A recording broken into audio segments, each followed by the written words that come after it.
विद्यार्थियों, पिछला वीडियो मेरा सुप्रीम कोर्ट पर आया था। हमने उसमें चर्चा किया था कि कुछ बातें हम दूसरे वीडियो में डालेंगे, क्योंकि संभव नहीं है एक पूरी वीडियो में डालना, बहुत लंबा हो जाता है।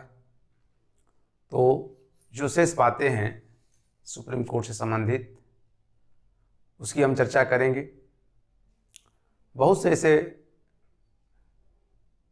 सुप्रीम कोर्ट से संबंधित प्रश्न हैं जिनको चर्चा करना आवश्यक है। बहुत सी बातें हैं जिनकी चर्चा करना आवश्यक है और ये आपको भी जानना जरूरी है। तो आइए हम चलते हैं। हमने बताया था कि कैसे जजों की नियुक्ति की योग्यता होती है और उसमें क्या क्या कंडीशन होते हैं जजों के बारे में। तो एक चीज़ ध्यान रखिएगा कि जो जजों की योग्यता हम बताए हैं, उस योग्यता में राष्ट्रपति के निगाह में अगर कोई कानून का ज्ञाता है तो उसकी भी नियुक्ति हो सकती है। लेकिन अभी तक भारत के इतिहास में राष्ट्रपति ने किसी कानून के ज्ञाता को सर्वोच्च न्यायालय में न्यायाधीश नहीं बनाया है। दूसरी महत्वपूर्ण बात है कि जजों की नियुक्ति को लेकर के समय समय से यह प्रश्न किया जाता रहा कि क्या राष्ट्रपति को सर्वोच्च न्यायालय के जजों की नियुक्ति हो, चाहे उच्च न्यायालय के जजों की नियुक्ति हो, तो सर्वोच्च न्यायालय से परामर्श लेना अनिवार्य है या नहीं है। इसी को लेकर के हम चर्चा करने जा रहे हैं, जिसके तहत हम कॉलेजियम व्यवस्था क्या है, बड़ा ये चर्चा में रहा और है ही क्या। दरअसल सबसे पहले आपको बता दें एक केस है एसपी गुप्ता। ध्यान रखिएगा, एसपी गुप्ता बनाम भारत संघ 1982। इसमें कहा गया कि राष्ट्रपति जो है सर्वोच्च न्यायालय के न्यायाधीशों के परामर्श मानने के लिए बाध्य नहीं है जजों की नियुक्ति को लेकर के, चाहे वो सर्वोच्च न्यायालय हो चाहे उच्च न्यायालय हो। तो इसको सुप्रीम कोर्ट ने स्वयं क्लियर किया इसको कि मानना है या नहीं मानना है। तो आपको बता दें कि एससी मतलब सुप्रीम कोर्ट, AIR मतलब एडवोकेट ऑन रिकॉर्ड बनाम, ध्यान रखिएगा, भारत संघ 1993। ये केस बड़ा इंपॉर्टेंट है। इसी में 9 न्यायाधीशों की पीठ बैठी थी। ध्यान रखिएगा, 9 न्यायाधीशों की पीठ बैठी थी और इन लोगों ने कहा कि सर्वोच्च न्यायालय के परामर्श मानने के लिए राष्ट्रपति बाध्य है, मतलब उसको मानना ही पड़ेगा। अब जो सर्वोच्च न्यायालय के जो पैनल है, जो पीठ है, उसमें जो परामर्श देंगे राष्ट्रपति को, उसमें कितने लोग शामिल रहेंगे। इसमें कहा कि मानने के लिए बाध्य नहीं है। फिर ये मामला आया तो 9 न्यायाधीशों की पीठ बैठी और ऐतिहासिक फैसला दिया। तो न्यायाधीशों की नियुक्ति चाहे सर्वोच्च न्यायालय हो चाहे उच्च न्यायालय हो, कम से कम 4 न्यायाधीश और 1 मुख्य न्यायाधीश, दरअसल मुख्य न्यायाधीश इन चारों से परामर्श लेगा और इनमें चारों में से अगर 2 भी कहता है कि नहीं, ये परामर्श नहीं देता है या गलत उसको साफ कहता है कि नहीं ऐसा नहीं होना चाहिए, तो फिर मुख्य न्यायाधीश जो है बैकफुट पे आ जाएंगे, पीछे हट जाएंगे और वह राष्ट्रपति को परामर्श नहीं देंगे। लेकिन ये चारों मिलकर के देते हैं, या इसमें से मान लीजिए 3 मिलकर देते हैं मुख्य न्यायाधीश को, तो जो मुख्य न्यायाधीश राष्ट्रपति को परामर्श देंगे, ध्यान रखिए, जो मुख्य न्यायाधीश राष्ट्रपति को वो परामर्श देंगे वह राष्ट्रपति मानने के लिए बाध्य है। हमने बताया था कि परामर्श संबंधी जो चीज़ें हैं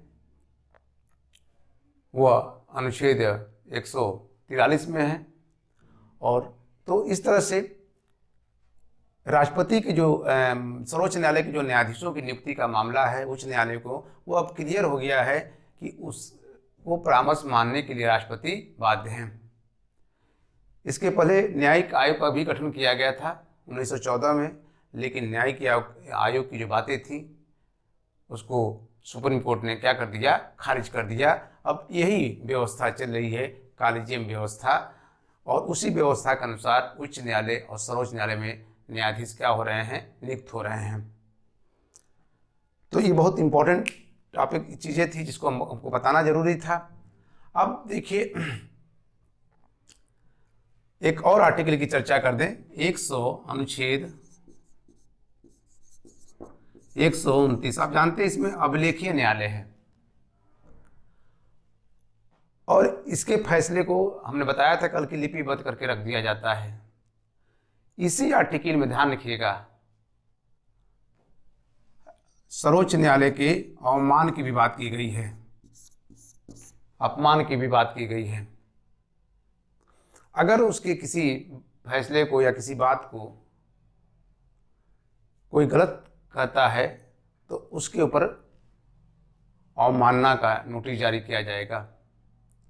और आपको बता दें इसमें व्यक्ति को सजा हो जाती है, 6 माह सजा हो सकती है, या 2000 आपको कह सकते हैं कि जुर्माना हो सकता है, और ये साथ साथ दोनों भी हो सकता है, मतलब 6 माह सजा और 2000 जुर्माना दोनों साथ साथ हो सकता है। तो ये आर्टिकल में है अवमान की बात। दरअसल देखा कि आर्टिकल बड़ा इंपॉर्टेंट है। अब कोई हमने हर वीडियो में बात करते हैं, कोई कितना भी कहे कि नहीं इसके अलावा नहीं आएगा, लेकिन मैं कहता हूँ कि कुछ भी आ सकता है, लेकिन एक बाउंड्री है, एक उसका एरिया है। हम कोशिश करना चाहिए कि उस एरिए को हम पकड़े रहें, जितना पढ़िए कम है। हम इस बात को बार बार जिक्र करते हैं, इसीलिए किसी भी व्यक्ति के बात में मत जाइए कि नहीं जितना पढ़ा दिए वो रामबाण है, ऐसा कुछ नहीं है। हाँ, उसको बांधा जा सकता है। तो ये देखिए अवमानना की मैंने बता दिया।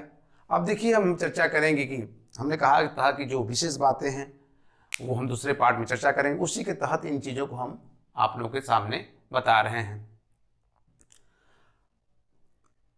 राष्ट्रपति की सर्वोच्च न्यायालय के न्यायाधीशों पर हमने कहा था महाभियोग की बात, तो महाभियोग शब्द का सीधा सीधा उल्लेख नहीं है, भ्रष्टाचार कदाचार को लेकर के ही है सीधा सीधा उसमें।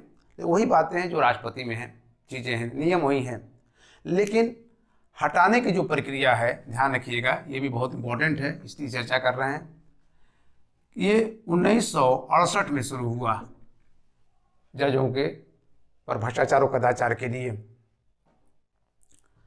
और एक न्याय जांच कमेटी बैठेगी। ध्यान रखिएगा ये न्याय जांच अधिनियम के तहत था 1968 में, और जब लिखित रूप से सांसद देंगे किसी जज के ऊपर और संसद के पटल में रखेंगे, हमने बताया था कि 100 सांसद लोकसभा के लिए होंगे, 50 सांसद राज्यसभा के लिए होंगे, और रखते हैं तो अगर स्पीकर महोदय स्वीकार कर लेते हैं तो वो चीज़ें जाएंगी 3 न्यायाधीशों के पास, और 3 न्यायाधीश, ध्यान रखिएगा, जो 3 न्यायाधीश हैं जो जांच देंगे, जो रिपोर्ट देंगे, उसी के आधार पर उस न्यायाधीश के खिलाफ सदन में महाभियोग जो प्रक्रिया की है कार्रवाई की जाएगी।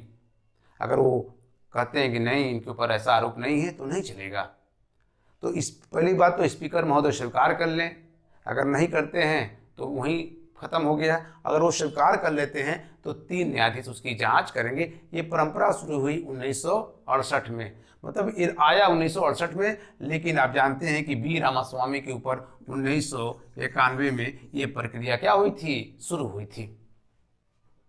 ये ऐसी छोटी छोटी बातें हैं जो आपको जानना है कि कहाँ से कोई चीज़ें कैसे शुरू होती हैं। अब देखिए, तो हमने इसकी भी चर्चा कर दिया कि हमने इसके पहले भी कल चर्चा किया था, लेकिन हमने कहा कि कहाँ कहाँ से शुरू हुआ था, इसकी बातें बता दें आप लोगों को। अब जो सर्वोच्च न्यायालय के जज हैं, तो सबसे पहले जो आपको हम चर्चा कर दें कि सर्वोच्च न्यायालय में नियुक्त होने वाले पहले मुख्य न्यायाधीश हैं हीरालाल कानिया।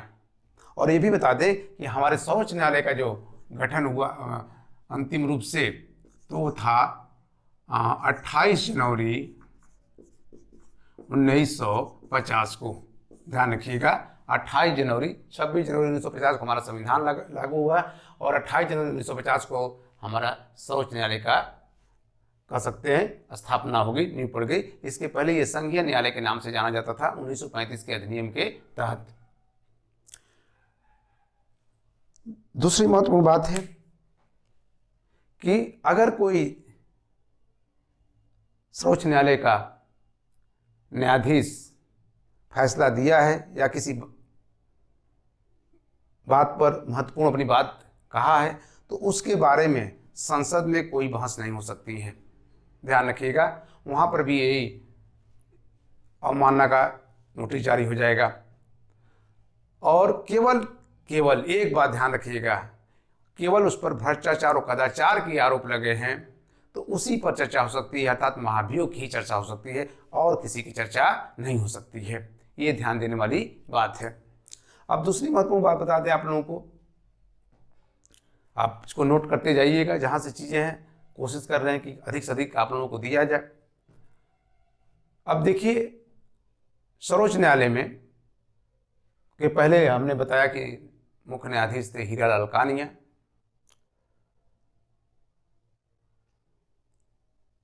उसके बाद हमारे सर्वोच्च न्यायालय के सबसे लंबे टाइम तक मुख्य न्यायाधीश थे वाई.बी. चंद्रचूड़। सबसे कम समय तक थे के.एन. सिंह, कमल नारायण सिंह। फिर न्यायमूर्ति थे एस.एस. बाबू। उसके बाद जो कम समय तक थे 29 दिन थे लगभग।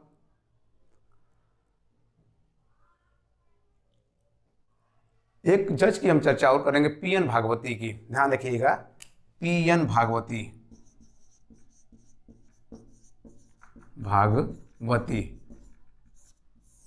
इनको लोकहितवाद मुकदमों का जनक भी कहा जाता है, जनहित मुकदमों का जनक भी कहा जाता है पी.एन. भागवती को।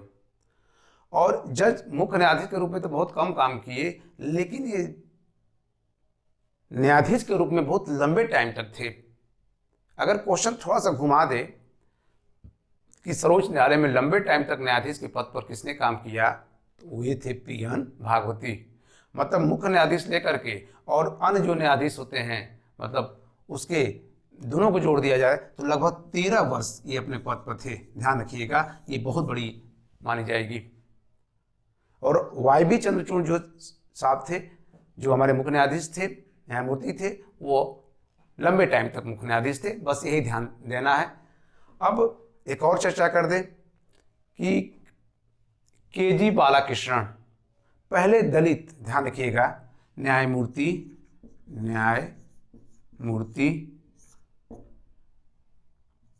के.जी. बालाकृष्णन, ये पहले दलित राष्ट्रपति थे। एस.एच. ध्यान रखिएगा, एस.एच.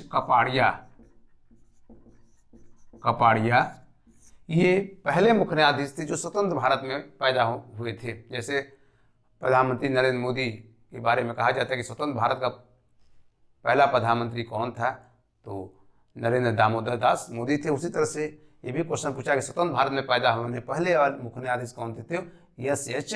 कपाड़िया थे। अब कुछ और भी बातें आप लोगों को बता दें, जो है कुछ महिला न्यायाधीश भी थी। अभी तक कोई भारत के इतिहास में महिला मुख्य न्यायाधीश नहीं बनी है, लेकिन सर्वोच्च न्यायालय में कम से कम आज के डेट में 6 महिलाएं न्यायाधीश के पद पर कार्य कर चुकी हैं। अब उसमें से देखिए कौन है, थोड़ा ठंडा के कारण मिट नहीं रहा है। अब तो पहली थी न्यायमूर्ति, ध्यान रखिएगा, महिला न्यायाधीश। तो पहली जो थी वो थी न्यायमूर्ति, वो थी फातिमा बीबी। ध्यान रखिएगा, फातिमा बीबी। ये भी कई बार क्वेश्चन पूछा है फातिमा बीबी का। फिर पूछेगा कि दूसरी कौन महिला थी सर्वोच्च न्यायालय में पहुंचने वाली, तो ध्यान रखिएगा, सुजाता मनोहर। तीसरी कौन थी न्यायमूर्ति, रूमा पाल। चौथी ज्ञान सुधा मिश्रा थी, पटना उच्च न्यायालय की न्यायाधीश रह चुकी थी। पांचवा जो था वो थी रंजना देसाई। और छठवां जो अभी उत्तराखंड की ये वकील के पद पे थी और डायरेक्ट सर्वोच्च न्यायालय में न्यायाधीश बनी, ये थी इंदु मल्होत्रा। न्यायमूर्ति इंदु मल्होत्रा। इंदु मल्होत्रा। तो अब तक 6 महिलाएं सर्वोच्च न्यायालय में न्यायाधीश के पद के कार्य कर चुकी हैं। अभी तक कोई महिला मुख्य न्यायाधीश नहीं बनी है। देखिए कब वो अवसर आता है। तो ये महिलाओं का था। तो विशेष में हम बता दें आप लोगों को कि चुनाव में राष्ट्रपति, उपराष्ट्रपति, लोकसभा अध्यक्ष या कोई प्रधानमंत्री संबंधित ऐसे मामले हैं, इसका भी निपटारा सर्वोच्च न्यायालय ही करता है। सर्वोच्च न्यायालय का दायरा बहुत विस्तृत बड़ा है।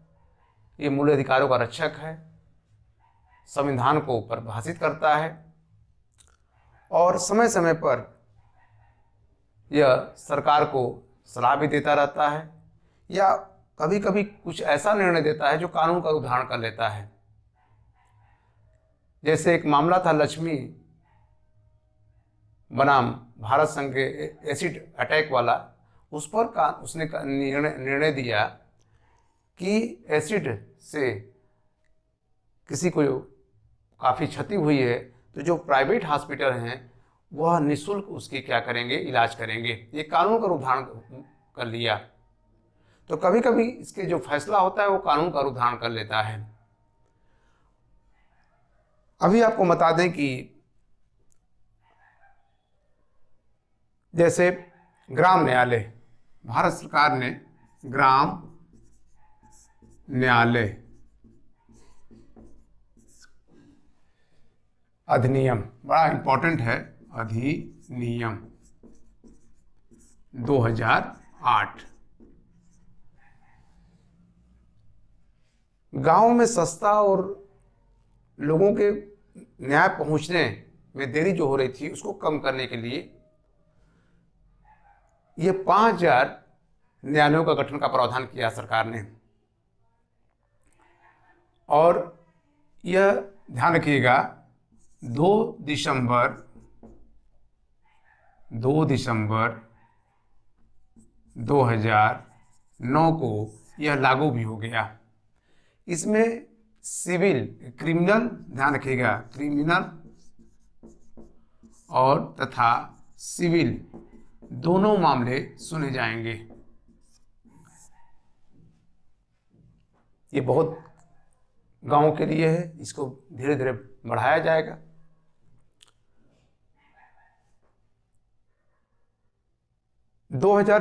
आपको बता दें कि 14 में, ध्यान रखिएगा, 2014 में सामाजिक जो है न्याय के लिए, ध्यान रखिएगा, सामाजिक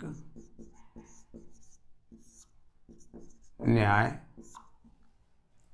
के लिए पीठ का गठन किया गया। ध्यान रखिएगा, सामाजिक न्यायालय के लिए की पीठ गठन किया गया। ध्यान रखिए कब गठन किया गया था, 3 दिसंबर 2014 को। उस समय मुख्य न्यायाधीश थे HL दत्तू। उन्होंने किया था। और आपको बता दें कि ये बहुत अच्छा पहल था सुप्रीम कोर्ट का।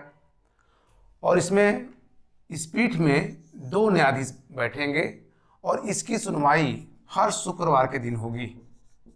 ध्यान रखिएगा, इसकी सुनवाई हर शुक्रवार को दिन होगी।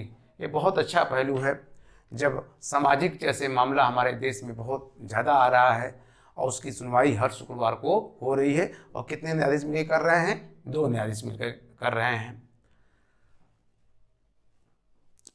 एक और चीज़ का हम चर्चा कर दें आप लोगों को कि हमारे यहाँ अब वैसे तो वरिष्ठता क्रम में जो मुख्य न्यायाधीश वही बनेगा जिसकी वरिष्ठता सबसे ज़्यादा रहेगी, लेकिन ऐसा हमारे यहाँ उल्लंघन भी हुआ 2 बार।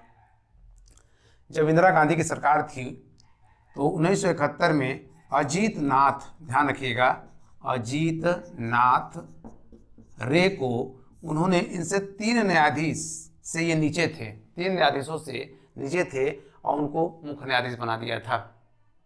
तो इन तीनों न्यायाधीशों ने अपने पद से क्या दे दिया था? त्यागपत्र दे दिया था। इसके बाद फिर इसका उल्लंघन हुआ एक बार और, जब 1977 में, ये तो 1971 है, 1977 में जब ये 4 खन्ना वरिष्ठ थे लेकिन उनके नीचे को यम एच वेग को मुख्य न्यायाधीश बना दिया गया था और ये पूरा कार्यभार ग्रहण किए और पद से रिटायर हो गए। लेकिन जब जनता पार्टी की सरकार बनी और मोरारजी देसाई जब प्रधानमंत्री बने तो उन्होंने इस व्यवस्था को कि नहीं, वरिष्ठता क्रम को ही चालू रखा। और आप जानते हैं कि वाई.बी. चंद्रचूड़ उसी के बाद से मुख्य न्यायाधीश बने और काफ़ी टाइम तक वो उस पद पर बने रहे और वह क्रम चलता रहा। और आज भी न्यायालय, अब तो सर्वोच्च न्यायालय ने कर दिया कि जो एक दिन भी वरिष्ठ रहेगा अब वही मुख्य न्यायाधीश के पद को ग्रहण करेगा। तो ऐसा 2 बार उल्लंघन हुआ है जब भारत के इतिहास में, जब कोई नीचे का व्यक्ति ऊपर जाके मुख्य न्यायाधीश बन गया है। तो पहली बार हुआ अजीत नाथ रे और दूसरी बार हुआ M.H. वेग। अब देखिए, छोटी छोटी बातें थी इसलिए हम आपको चर्चा कर रहे थे। क्या मुख्य न्यायाधीश या न्यायाधीश, आप जानते हैं कि रिटायर होने के बाद वो भारत के किसी भी अदालत में वकालत नहीं कर सकते हैं, इसीलिए उनको लिए पेंशन की व्यवस्था की गई है ताकि उनको कोई दिक्कत ना हो आर्थिक रूप से।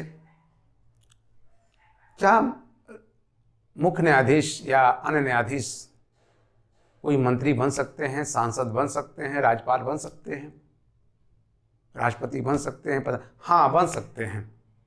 लेकिन अगर मुख्य न्यायाधीश राष्ट्रपति बनता है तो वो गर्व की बात मानी जाएगी, लेकिन उससे नीचे का पद ग्रहण करता है तो ये अच्छा नहीं माना जाएगा। लेकिन ऐसा हुआ भारत के इतिहास में 2 बार हुआ।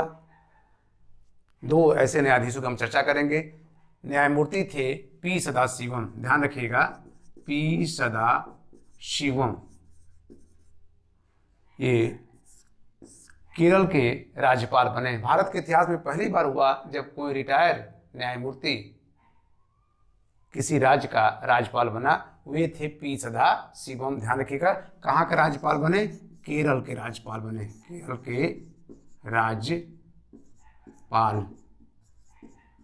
और अभी माननीय न्यायमूर्ति थे रंजन गोगोई, बहुत इन्होंने ही अयोध्या के मामले पर फैसला दिया, रंजन गोगोई। ये दूसरे ऐसे व्यक्ति हैं जो पार्लियामेंट के मेंबर बने, अर्थात राज्यसभा के मेंबर बने। इनकी भी आलोचना हुई कि इनको ये पद ग्रहण करना नहीं चाहिए। खैर, ये 2 चीज़ें आप याद रखिएगा। और हिदायतुल्लाह पहले मुख्य न्यायाधीश थे जो कार्यवाहक राष्ट्रपति पद पर ग्रहण किया था। तो इसका मतलब माना जाएगा कि जो हमारे रिटायर न्यायाधीश हैं वो पद ग्रहण कर सकते हैं, चाहे सांसद हो, चाहे विधायक हो, चाहे मंत्री हो, चाहे प्रधानमंत्री हो। इस संविधान में इसमें रोक नहीं। हाँ, वकालत करने पर उनको कहा गया कि आप वकालत नहीं कर सकते हैं। अभी हम चर्चा कर रहे थे जजों की। तो वर्तमान में जो हमारे मुख्य न्यायाधीश हैं शरद अरविंद बोबडे जो हैं, इस समय हमारे मुख्य न्यायाधीश हैं, कार्य कर रहे हैं।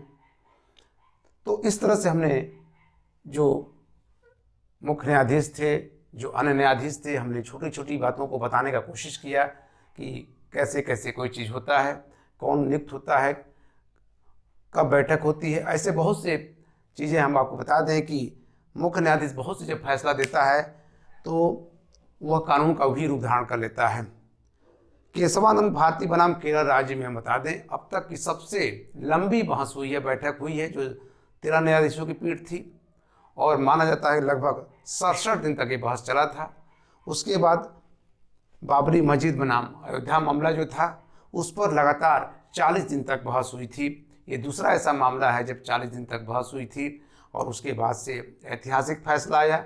दोनों फैसला वो मौलिक अधिकारों से था। ये विवाद था, हिंदू मुसलमानों का विवाद था, सांप्रदायिक मामला न ले, लेकिन कोर्ट जो फैसला दिया उसको सभी लोगों ने जो है इसको स्वीकार किया, सर्वमान्य माना कि जो न्यायमूर्ति ने फैसला दिया है वो सभी के ध्यान में रख कर दिया है। और एक चीज़ और बता दें कि बाबरी मस्जिद के मामले में जब राम मंदिर का रास्ता मार्ग प्रशस्त हो गया तो मुसलमानों के लिए भी अपने अधिकार के तहत, सुप्रीम कोर्ट के अधिकार है, वो चाहता तो उनको ये नहीं ज़मीन दे सकता था, लेकिन अपने अधिकार को कि सद्भावना बनी रहे, भाईचारा बनी रहे, तो उनको भी काफ़ी ज़मीन देने के लिए राज्य सरकार को आदेश दिया कि वो लोग भी अपनी जो ज़मीन दिया जाए अपना मस्जिद या कोई भी चीज़ बनवा सकते हैं। तो ये बहुत अच्छी बात थी कि सुप्रीम कोर्ट ने अपने अधिकार का प्रयोग किया और दिशा निर्देश दिया राज्य को। और जो भी दिशा निर्देश देता है सुप्रीम कोर्ट, राज्य हो चाहे केंद्र हो, वो मानने के लिए क्या है, बाध्य हैं। तो इस तरह से सुप्रीम कोर्ट का जो दायरा है बृहद है, बहुत बड़ा है और ये समय समय के अनुसार अपनी चीज़ों को निर्देशित करता रहता है, या कोई अगर निर्णय दिया तो वो कानून का भी रूप धारण कर लेता है। जरूरी नहीं है कि संसद ही कानून बनाए, कोई अगर वो निर्णय देता है तो वो कानून के रूप में पालन किया जाता है। अब हमने आप लोगों से बोला था कि जो अब लाइव शुरू करेंगे 2 दिन कम से कम आप लोगों को दें, उन टॉपिकों को देंगे जो हमारे क्लास के जो बच्चे नहीं पढ़ पाते हैं या हम लोग नहीं पढ़ा पाते हैं। काफ़ी हद तक उस पर हम काम कर रहे हैं और आपको दोहरी तैयारी जल्द ही इस संडे से मिलने लगेगी। आप ज़रूर जुड़िएगा हमारे चैनल के साथ। उन लोग भी जुड़ेंगे जो लोग हमारे संस्था में नहीं पढ़ रहे हैं, हमारे संस्था में से वो जुड़ करके इसका लाभ ले सकते हैं। धन्यवाद।